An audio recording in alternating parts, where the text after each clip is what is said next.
The Switch 2 launch strategy has been extremely weird. Nintendo has done something so vastly unpredictable, it has even surprised the biggest of Nintendo fans. 9 months after launch, the Switch 2 has been a very mixed bag of awkward Switch 2 versions, games nobody asked for, and a big hole and lacking of the games that everyone has been wanting for years. No 3D Mario game, no big Zelda title yet, and many more issues we are about to cover. If you guys like this informational content, make sure you guys like the video and subscribe to the channel for more. Now, I love my Switch 2. I think the Switch 2 is an awesome console. It's powerful, it's sleek, it has great fucking graphics, look, design. There's no issue with the console itself.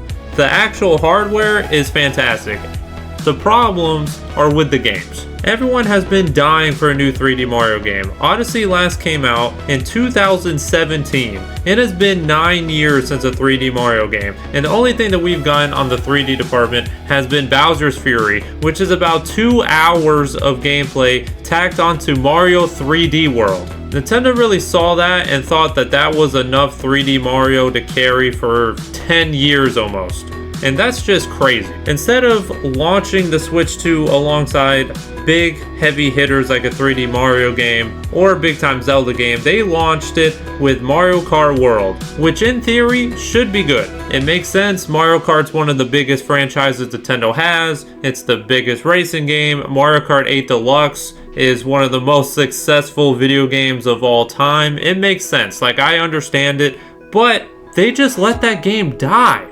Again, 9 months after release, no DLC, and games that came after it like Donkey Kong Bonanza got DLC, but Mario Kart World has nothing. If you are going to launch your system with Mario Kart World, you have to keep that game running. You have to keep that game alive. That game has to carry. As if you are not launching with a huge Zelda game like Breath of the Wild, or a big time Mario game like Mario Odyssey, the game that you choose, which in this case is Mario Kart World, has to carry, it has to live up to expectations, and right now, I don't believe it is. Especially when Mario Kart World launched, it had weird updates that punished players for wanting to play the game a certain way, very weird patches that nobody liked, and instead, the game has just been declining. It's just been awful. What came after Mario Kart World was Donkey Kong Bonanza, which did receive a lot of critical acclaim, and a lot of people really enjoyed it.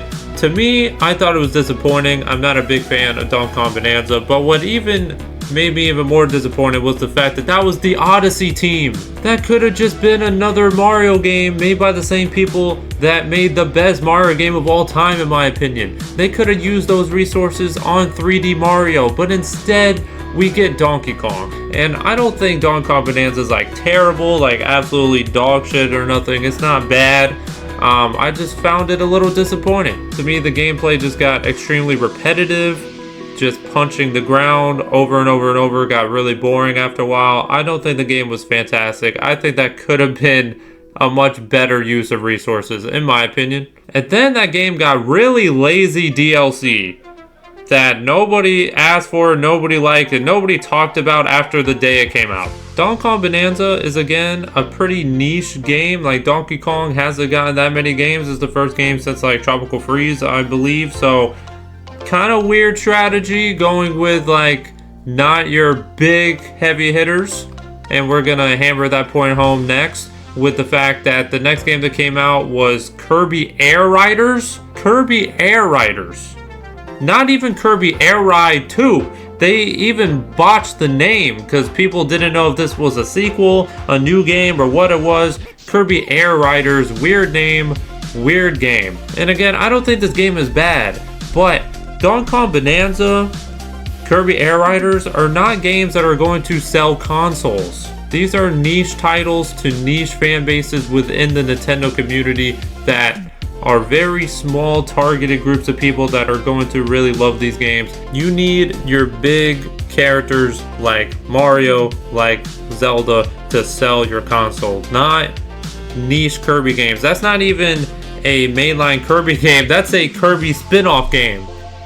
Like, you know what I mean? It's Kirby, first of all, and then a Kirby spin-off game. Like, that's crazy. And in between these releases, you also have these Switch 2 versions of games that are very, very weird, and again, should have just been sequels at this point.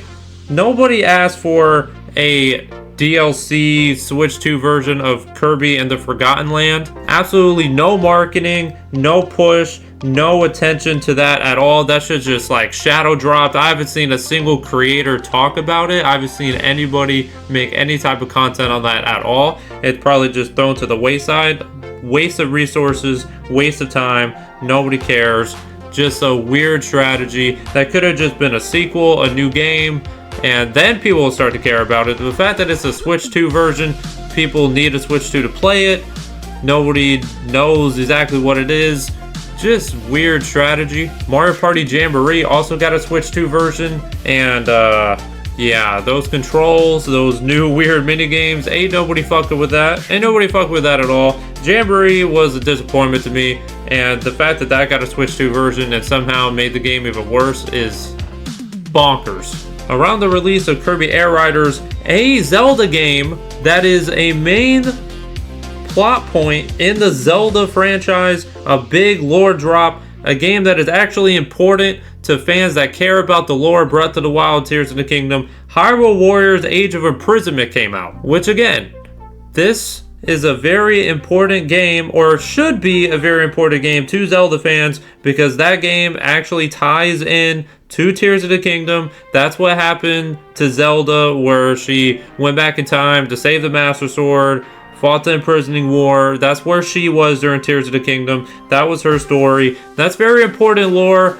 It sets up the events of Tears of the Kingdom extremely well. I think that game is fantastic. The gameplay is fun. Super in-depth combat. They added a lot. They totally fixed pretty much every problem that Age of Calamity had.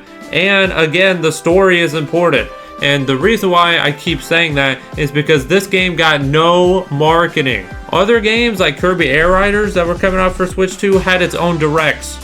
They pushed Kirby Air Riders a lot. They marketed the fact that Sakurai made it. They marketed a lot. Like Sakurai had like multiple directs showcasing the game. But for Hyrule Warriors, got nothing. That game got no direct. That game got like 10 seconds in the main Nintendo Switch 2 direct. And that was it. Like, they didn't showcase this game at all. Nobody knows that game exists. Nobody knows that game is out. Nobody knows that that game is important to the lore. Nobody knows anything about it. They just let it die. And I actually think that that's the best Switch 2 game that they actually came out with so far. I think Age of Imprisoment's amazing, and Nintendo just let it flop for no reason. If Nintendo actually pushed that game and showed people that it matters, and showed people that, like, hey, there's important events going on, they could have fixed it. But for whatever reason, they just, again, just let it die like Mario Kart World. They just didn't allocate resources properly. And as of time of recording this, Mario Wonder is about to get a Switch 2 version, and I think that Mario Wonder is a fantastic game. It's one of the best Mario games of all time, in my opinion. I love Mario Wonder. Nothing against that game at all. I just don't think that the direction that they went with the Switch 2 version is the right one. They could have just added new characters, could have just added new levels, but instead we're getting this weird multiplayer thing that just looks like nothing anybody asked for. Again, I don't think anybody played Mario Wonder was like, man, we need this multiplayer amusement park thing. Like, what? Just give us more Mario Wonder if that's the case. Just give us more Mario Wonder. With all these Switch 2 versions, I think it's obvious that I think it would be better if they just made a second game. Like, allocate the resources to just make Mario Wonder 2.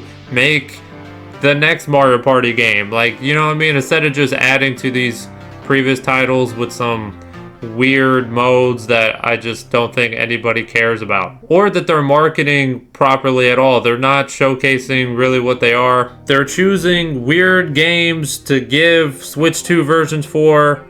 They're coming out with very niche titles. Hyrule Warriors is a spin-off of Zelda. Like, that's a very niche thing. Kirby Air Riders is a spin-off of Kirby. That's extremely niche. A Donkey Kong game. Donkey Kong isn't nearly as popular as some of these other games. The name Donkey Kong is, but the actual Donkey Kong games themselves, not that big. I think Nintendo would have been better off waiting or selling the games with big name titles like a Mario, like a Zelda. That is how you sell consoles. And don't get me wrong, the Switch 2 is selling pretty well, but I think it could have been even better. It could have been doing even better if they just marketed properly and picked the right games instead of just putting out very niche titles and trying to build up hype for the next 3D Mario game, making us wait so long. The next Zelda game waiting so long. Like, these games, people are dying for, bro. It's just been a weird strategy. Games are taking super long to make.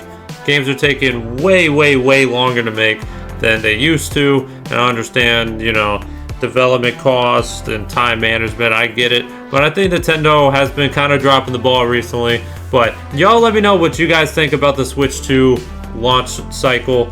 And if you guys like this type of content, please like the video. Please subscribe to the channel. I hope you guys have a great day. Peace! Fucking yer! Yo, what's up, everybody? It's Breetep here. Thank you guys so much for watching that video. If you guys enjoyed it, make sure you guys like it, subscribe to the channel, and please follow me on Twitch at Breetep Plays Everything if you guys want to see me live. Thank you guys again so much for supporting the channel and watching. Hope you guys have a great rest of your day, man. Peace. That's a hot take. This the one chip challenge. A days during Ramadan, but that's all you could chew. What's the point of a big mouth to run and all it could do? When the sun rises, unadvised, I say all you can move. When the sun down, unbound, I make all you my food. My rise through a Lola was lies through your molars. Just look in the moon, I let my mark like I'm Steven, like this night from the tomb.